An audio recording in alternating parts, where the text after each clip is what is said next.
Prop Joe was respected because he made the game feel like a business, and in The Wire, that was rare.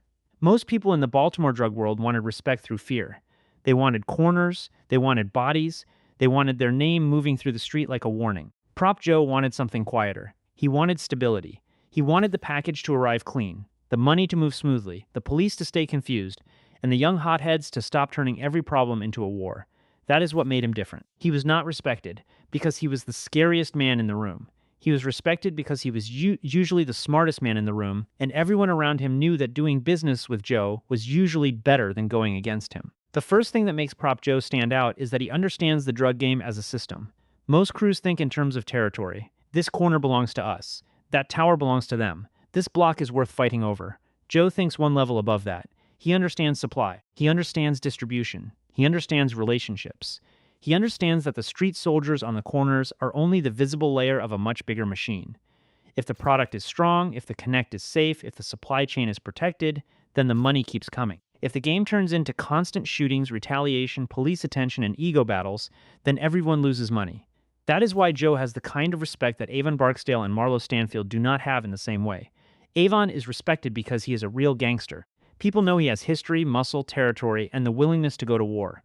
Marlo is respected because people are terrified of him. His name becomes a shadow. But Prop Joe is respected because he is useful. He is the man people go to when they need something fixed, a meeting arranged, a misunderstanding cooled down, a package sourced, a deal structured, a connection made. He is not standing on the corner trying to prove he belongs. He has already moved past that.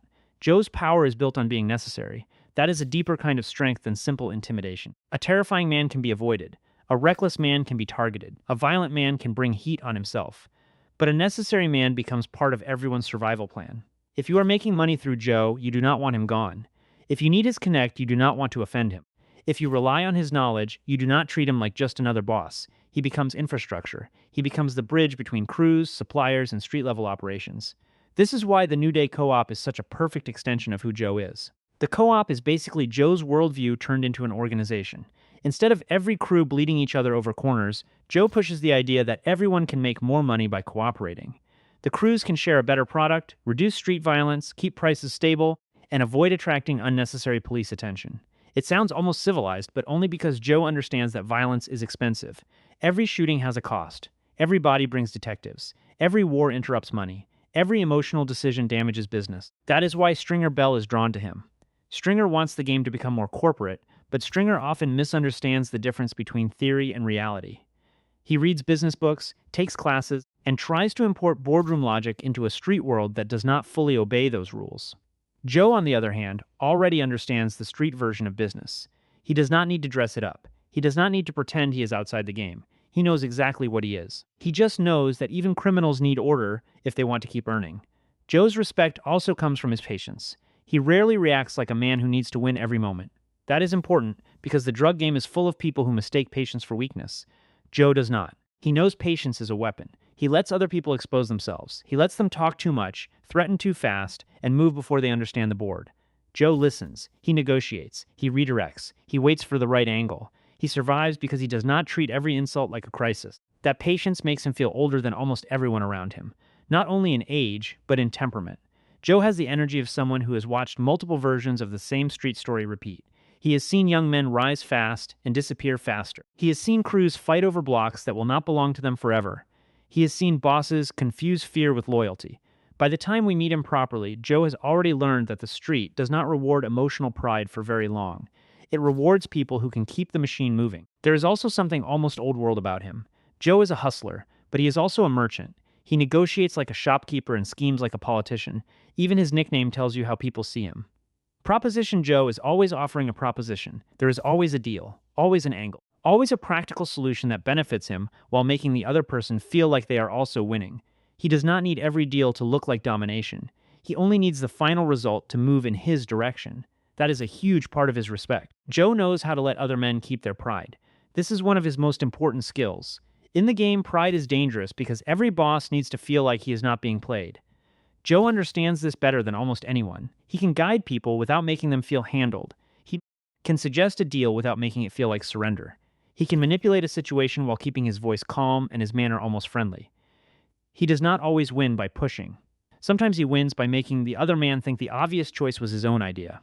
This is why Joe can operate around so many different personalities. He can talk to Stringer because Stringer wants business logic. He can deal with Avon because Avon understands old school rules and reputation. He can deal with Omar because Omar respects intelligence and consistency, even from an enemy. He tries to deal with Marlowe because he thinks even Marlowe can be brought into the logic of profit. Joe's mistake is believing that every serious player, deep down, can be reached through self-interest. Most of the time, he is right. With Marlowe, he is wrong. That is where the tragedy of Prop Joe comes in. His respect is real, but it belongs to a version of the game that is slowly dying. Joe represents a criminal world where reputation, negotiation, and mutual benefit still have weight. It is still brutal, but it has rules. There are channels. There are sit-downs. There are older men who can cool things off before everything spills into the street. Joe's Baltimore is violent, but it is not random. It has a crooked order. Marlowe is the opposite.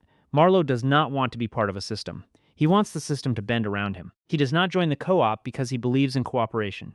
He joins because it gives him access. He watches, he learns. He takes what Joe has spent years building. Then he removes Joe because Marlowe does not respect usefulness in the same way. To Marlowe, usefulness is temporary. Once a person has given you what you need, they become a loose end. This is the great difference between fear and respect in The Wire. Joe has respect because people recognize his value. Marlowe has fear because people recognize his threat. Joe's kind of respect depends on shared interest. Marlowe's power depends on domination. Joe believes people can be managed through incentives. Marlowe believes people are managed through fear. Both men are smart, but they are smart in different eras of the same game. Joe's death hurts because it feels like the death of a certain kind of street intelligence. He is not innocent. He is not noble. He is not some harmless businessman trapped in crime. He lies, manipulates, profits from addiction, and plays people when it suits him. But he also has a kind of wisdom that the show clearly wants us to notice. He understands consequences. He understands limits. He understands that the game cannot run if everyone is acting like a king. He is a criminal, but he is also one of the few criminals who sees the whole map. That is why people come to him. Joe can see around corners. He knows how the cops think. He knows how suppliers think. He knows how rival crews think. He knows which problems require force and which ones require a phone call. He knows that money made quietly is usually safer than money made loudly. He knows that the street loves legends but survives on logistics. His respect also comes from his consistency. Joe does not constantly reinvent himself. He is not chasing an image. He is not trying to scare children on corners for the sake of ego. He has a role, and he plays it well. He is the supplier, the mediator, the negotiator, the older head, the man with the connection.